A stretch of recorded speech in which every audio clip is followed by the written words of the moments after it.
안녕하십니까. 통일나우의 이영아입니다. 한 주간의 통일 소식 브리핑에서 전해드립니다.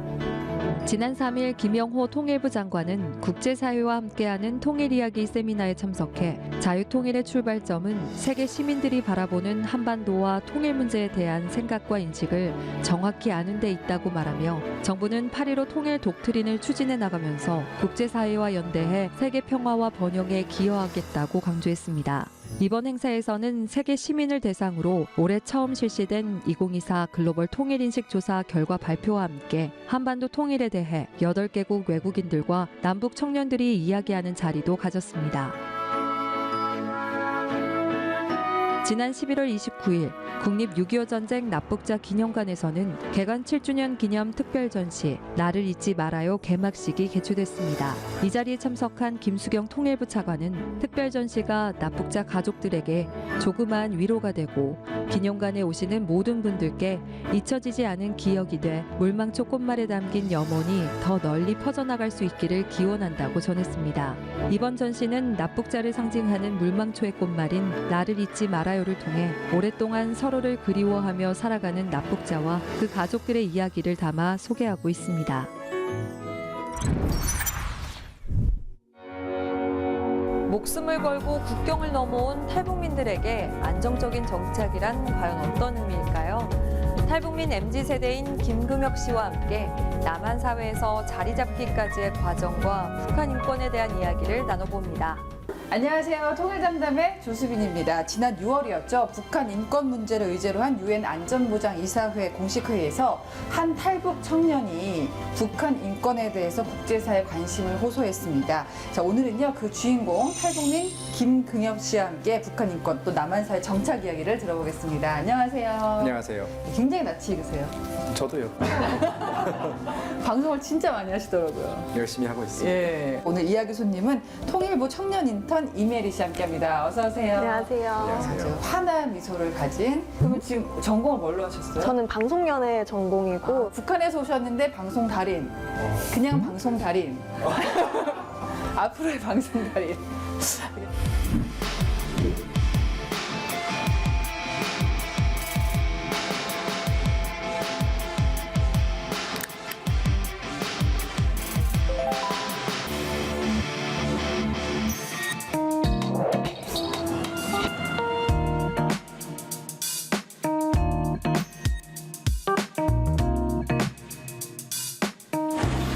국가보훈부 장관 정책보좌관을 지내기도 하셨더라고요. 예, 그렇습니다. 자, 김금혁 어떤 사람입니까?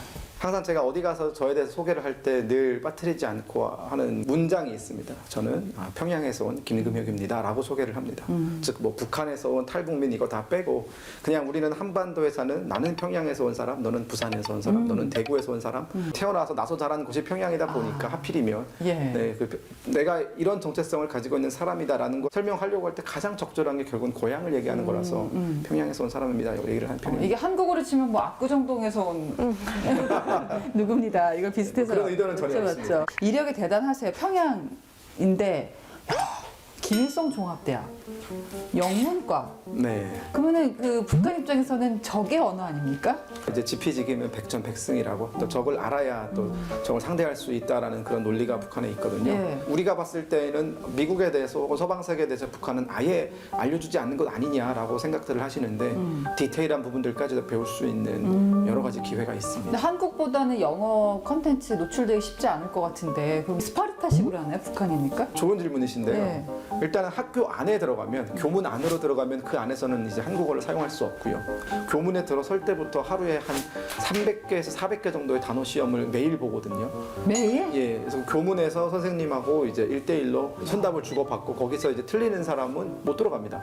못 들어가고 이제 마당을 쓸고 들어가거나 화장실을 청소하고 들어가거나 그리고 매주 그 학과 경연이라는 걸 통해서 그 시험을 계속 보거든요. 그래서 그 시험 성적이 다음 주 월요일에 그 벽에 붙어 있어요. 야, 그러면서 굉장히 이제 창피하죠. 왠지 북한에서 영어 공부하면 못할 것 같은데. 근데 그뿐만이 아니라 2010년에 중국 베이징 유학을 했어요. 예. 또 북한 인권 관련해서 해외에서 여러 활동을 한다고 들었습니다. 예. 중점적으로 하고 있는 북한 인권 알리는 활동 어떤 게 있을까요? 해외에서?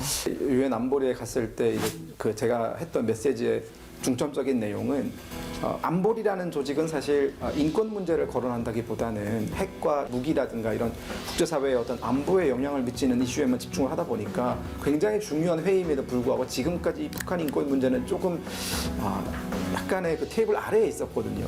논의가 잘 되지 않았고 이제 그런 자리에서 이제 북한 인권 문제를 해결하는 것이 결국 북한의 어떤 핵 위협이라든가 미사일 위협을 제거하는 근본적인 어떤 그 첫 번째 단계가 될 것이다라는 점에 대해서 유엔 안보리에 참석했던 그 나라 대표들을 설득하는 것에 좀 더 집중을 했던 것 같고요. 아마 앞으로 정례적으로 열릴 것 같습니다. 그런 회의는. 북한 인권에 대해서 제가 이제 통일 담당 하다 보면은 해외에서 더 관심을 많이 갖고 있는 것 같아요. 실제로 이제 외국 분들 많이 만나니까 반응의 차이가 있습니까? 좀 안타깝지만 네, 반응의 차이가 좀 많이 있는 편이고요.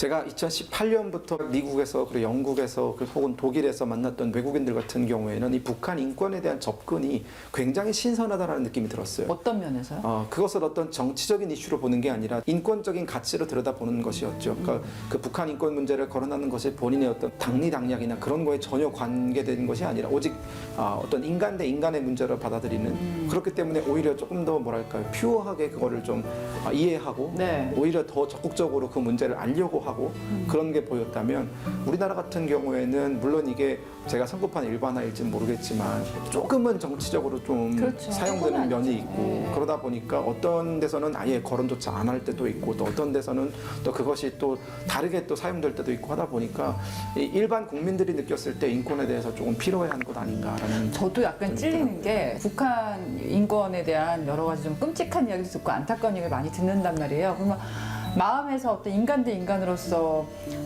연민도 느끼고 정말 도와주고 싶다는 생각을 많이 하면서도 왠지 한국에서 공적으로 이런 얘기를 많이 하면은 정치적 성향이라고 해야 되나요? 좀 생각이 다른 사람들한테 의도를 의심받을 때가 그렇죠. 있는 거예요. 그런 거 많이 느끼셨어요? 그 사실 최근에도 사실 뭐 하루에도 한 3-4번씩 그런 얘기를 듣습니다. 그리고 방송 활동이 많아지다 보면 이제 유튜브 같은 것도 많이 나가는데 네네. 뭐 댓글 보면 뭐 쟤는 나중에 정치하래다. 그렇기 때문에 지금부터 벌써 빌드업 하는 거다. 이런 제가 의도치 않은 그런 혹은 제가 원하지 않는 반응들이 많이 있을 때가 있거든요.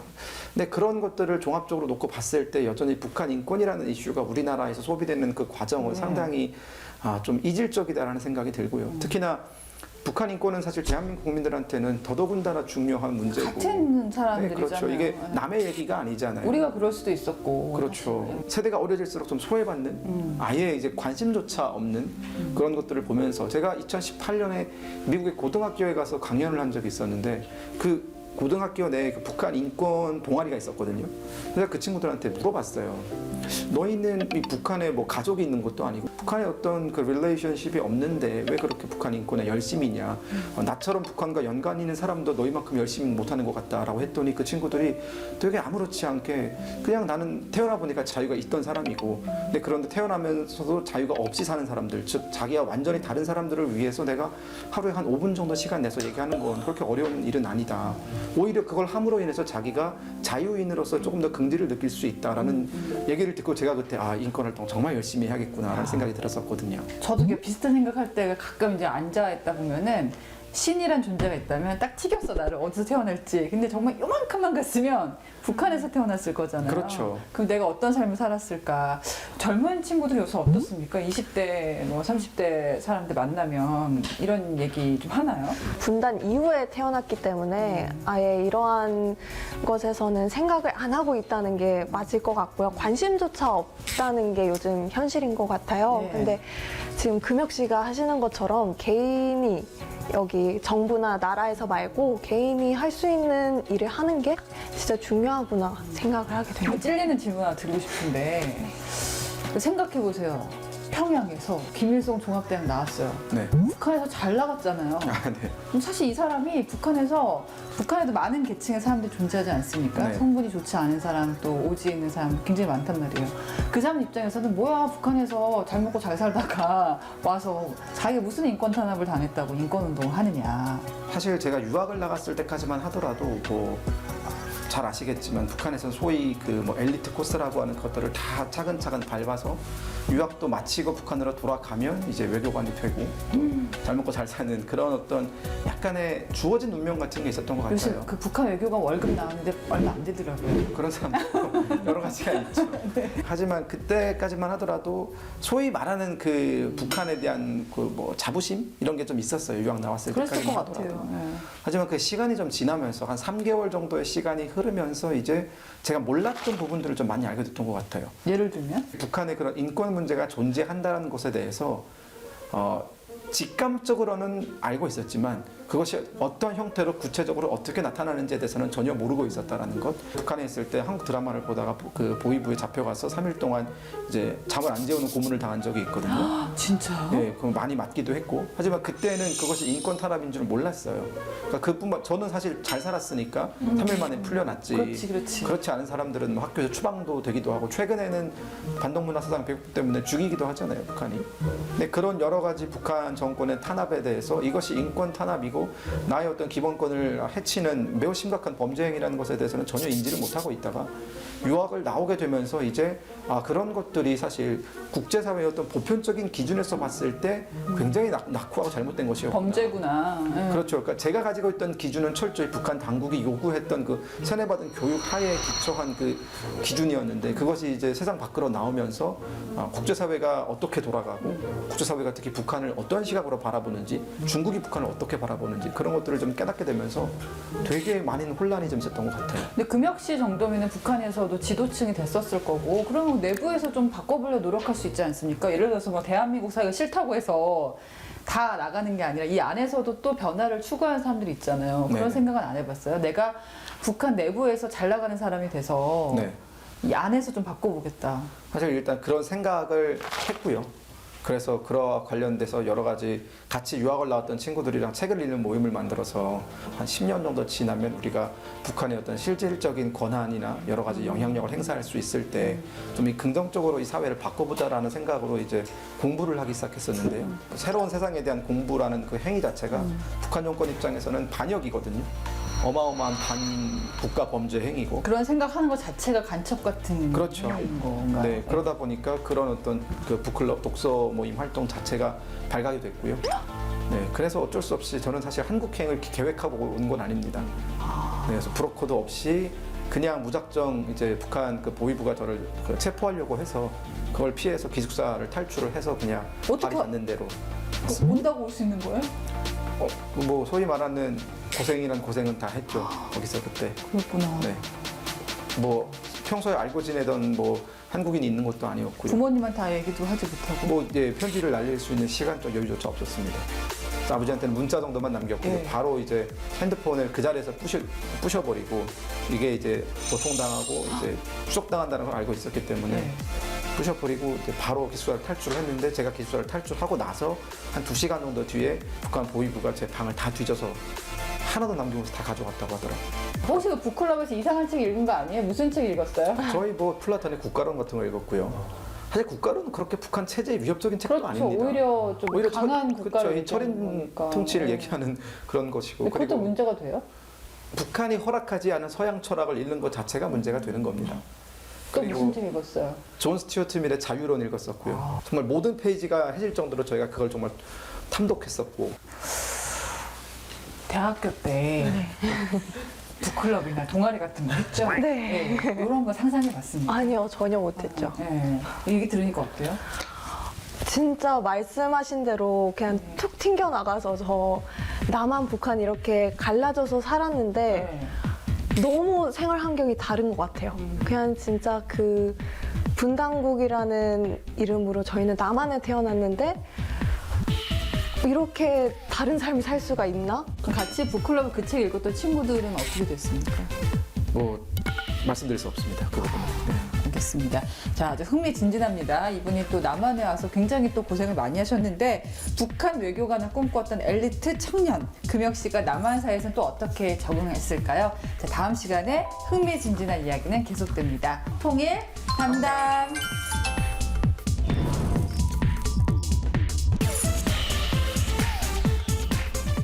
청년 세대의 통일인식을 제고하고 평화통일에 대한 참여와 공감대를 확산해 나가기 위해 대학생들의 열띤 토론과 창의적인 사고가 빛나는 토론대회가 열렸는데요. 2024 제10회 전국 대학생 통일토론 경연대회 현장을 다녀왔습니다. 전국의 대학생들이 통일을 주제로 펼친 열띤 토론회 장. 그 현장에 다녀왔습니다. 통일부 남북관계관리단에서 전국 대학생 통일토론 경연대회가 열렸습니다.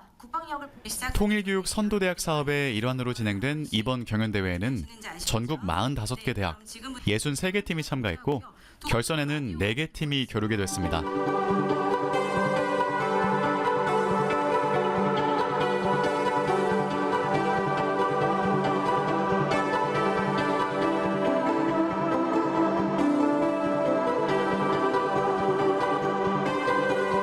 준결승의 주제는 대북 심리방송에 대한 찬반입니다.